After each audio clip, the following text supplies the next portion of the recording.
որությունները կարգավորվելու են ըստ այն պլանի, որ իրականացնում ենք նաև Île-de-France-ի հետ։ Եվ Île-de-France-ի հետ մենք արդեն հաշվարկել ենք, որ պոտենցիալ X ժամանակ հետո այստեղ այսքան բնակավայր ավելանալու, այստեղ այսքան բնակարան ավելանալու, այստեղ այսքան հասարակական, օրինակ Նորագյուղում 65000 բնակիչ ավելանալու, գիտենք դա։ Île-de-France-ի հետ երբ որ մենք պլանավորում ենք մեր հոսքերը եւ շարժունակությունն ենք պլանավորում, այդ ամեն ինչը արդեն գիտենք։ Դուք մի պատկերացրեք, որ բոլոր այդ ավտոները այտենց միանգամից ավելացան։ Ուղղակի ֆիզիկապես Երևան քաղաքը չի կարող թույլ տալ դա։ Շնորհակալություն, խնդրեմ պարոն Թորոսյան։ Շնորհակալություն, ես մի փոքր այդ ավտոների թեմայով կոմենտ անեմ ու հետո հարցս տամ, էլի։ Ես ամբողջությամբ կիսում եմ պարոն Ավինյանի տեսակետը, որ մենք պետք է այնպիսի քաղաքականություններ մշակենք, որ մեքենայով տնից դուրս գալը կամ մեքենա պահելը, մեքենա շահագործելը շատ ավելի անհարմար, թանկ եւ ոչ նախընտրելի լինի եւ մենք օգտվենք այլ տրանսպորտային միջոցներից, թե քաղաքի կողմից տրամադրված դա կլինի հասարակական տրանսպորտի բոլոր բաներով, տեսակներով, տրոլեյբուսներ, ավտոբուսներ, մետրո եւ այլն եւ նաեւ այլ, ավելի առողջ։ Հիմա չեմ ուզում բան անեմ, շատ ծավալվեմ, որովհետև կարող է հետո ասեն դե բան է անում, տենց ինչ որ անլուրջ խոսակցություններ ատանում, բայց աշխարհը դրան է գնում։ Ավելին պողոտաները փակվում են պարզապես եւ կան նկարներ առաջ եւ հետո պողոտան դառնում է զբոսայգի եւ այդ քաղաքի կյանքում միայն դրական փոփոխություններ են լինում, ոչ թե պողոտաները լայնանում են։ Ընդհանրապես կա ապացուցված բան, որ ինչքան ճանապարհները շատանում ու լայնանում են, այնքան մեքենաները ավելի են շատանում եւ ելի մեկը խցանումների հարցը չի լուծվում։ Բայց հիմա հարցս տամ պարոն Ավինյան, որը ու շատ լավ է, որ մեր գործընկերները տկենիցել են այստեղ, հատկապես պարոն Խուդացյանը, մենք սրա մասին այս մի քանի տարի է խոսում ենք, բայց ես անկեղծ ասած դեռ լուծման թունելի վերջի լույսը չեմ տեսնում։ Տեսեք, հաշվի առնելով, որ մենք ինտենսիվ կառուցապատման փուլում ենք բնակելի եւ ոչ միայն բնակելի շենքերի, դրա հետ նաեւ պարզա, որ կառուցում են նաև ենթակառուցվածքներ, հոսանք, ջուր,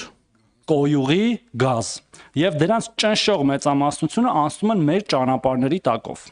ճանապարհների, այսինքն քանդվում են ճանապարհներ, քաշվում է հոսանք, գազ, ջուր եւ չգիտեմ, այլ ենթակառուցվածքներ, կաբելային ինտերնետ եւ այլն։ Եվ այդ process-ը իմ տպավորությամբ պետքա մենք ինչ որ մի օր հասնենք այն վիճակի, որ լինի հնարավորինս առաջինը արագ, որտեղ ճանապարհները նաև դրա պատճառով են խցանվում, եւ ամենակարևորը այդ վերջնական վերականգնումը այդ քանդած փոսերի լինի հայելային նույնը, ինչ որ եղել է ճանապարհը մինչև քանդելը։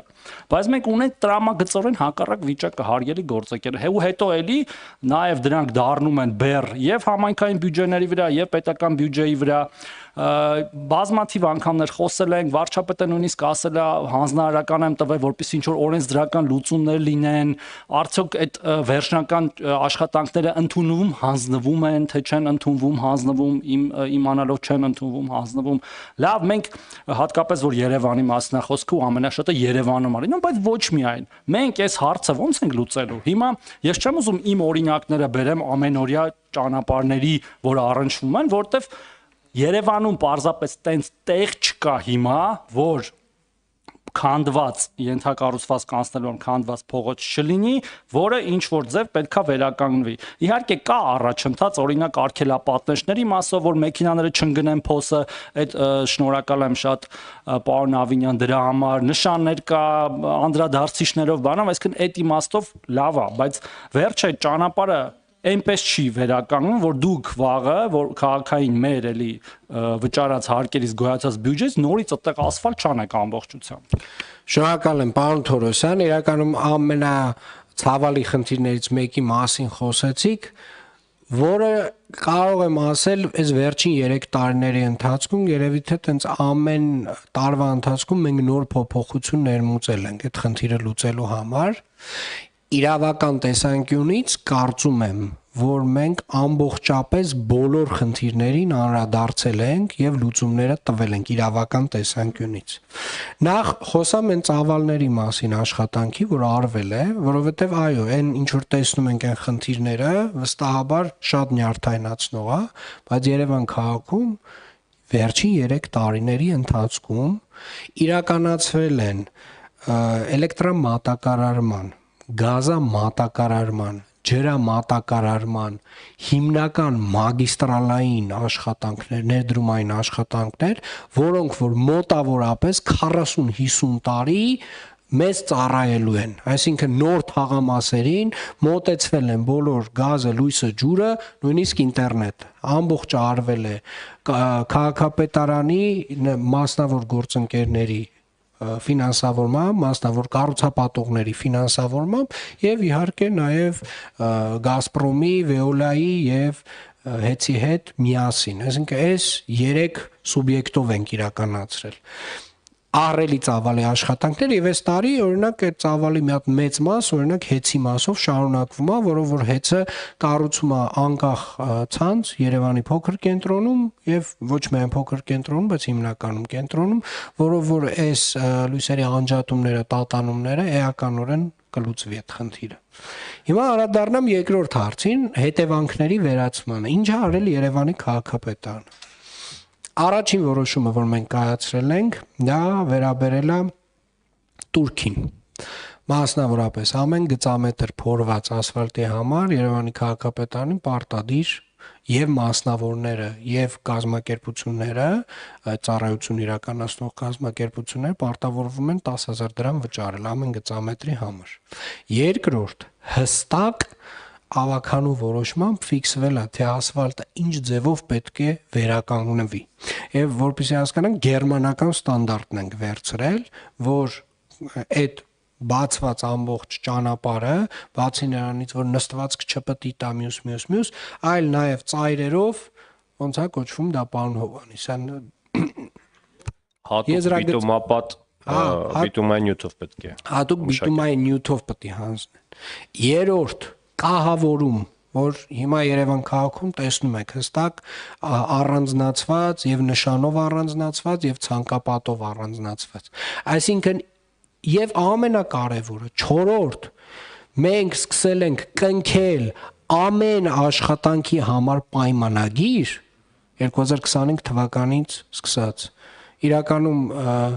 դրա համար հիմա մեր վարչության պետերից մեկը բաներ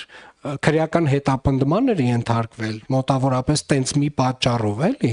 որովհետև ինքը ասել էր եւս մի նախահաշիվներ պետք է տաս, էլ պետք է տաս, ասել են շատ բան ես ուզում։ Հիմա հետեւյալը ասեմ, պարոն Թորոսյան, այդ առումով պայմանագիրը կնքում է վարչական շրջանը նաև ամեն մի աշխատանքի համար, այդ ընդունում հանձնում, ընթացքում հետևել եւ ամենակարևորը GIS համակարգի վրա,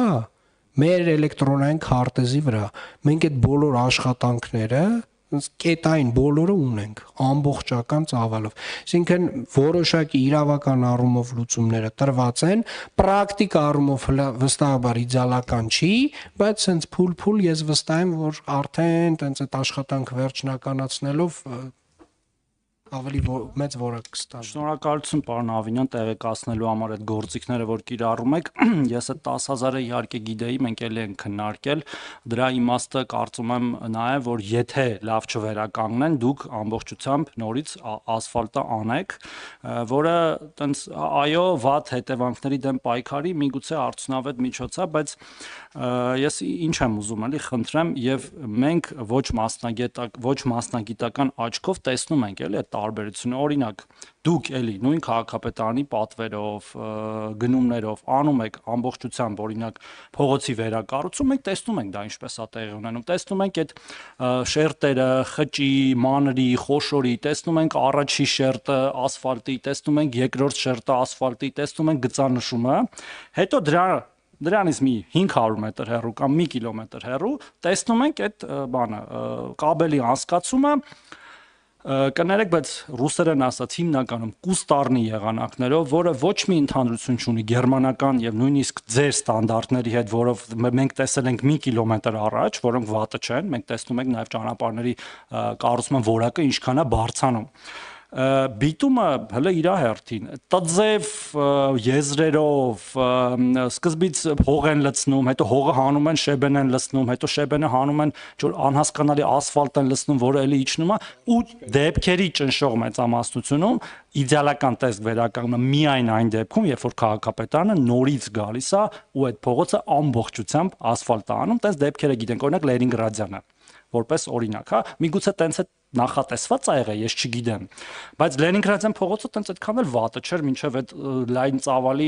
աշխատանքները անելը, հետո հասկացանք, որ երթևեկելի չի մոտավորապես։ Ես ինչ եմ էլի խնդրում, կարող եմ ներուժապետք ավելացնել հետևող, օրինակ քաղաքապետարանի անձնակազմում, որ գան, ասեն, չէ, չենք ընդունում եւ պիտի անես այս ստանդարտով, որը թղթի վրա գրած է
մենք նաև ճանապարհների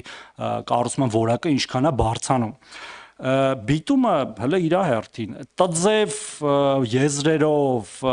սկզբից հող են լցնում, հետո հողը հանում են շեբեն են լցնում, հետո շեբենը հանում են ջուր անհասկանալի ասֆալտ են լցնում, որը էլի իջնում է ու դեպքերի ճնշող մեծամասնությունում իդեալական տեսք վերականգնում է միայն այն դեպքում, երբ որ քաղաքապետարանը նորից գալիս է ու այդ փողոցը ամբողջությամբ ասֆալտ է անում, տես դեպքերը գիտենք, օրինակ Լենինգրադյանը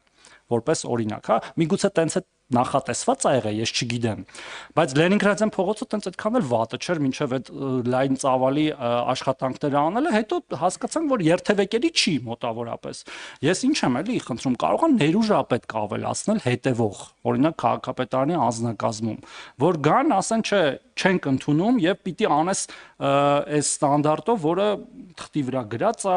գծած է, երևի նախագիծ կա, ու քանի դեռ արված չի,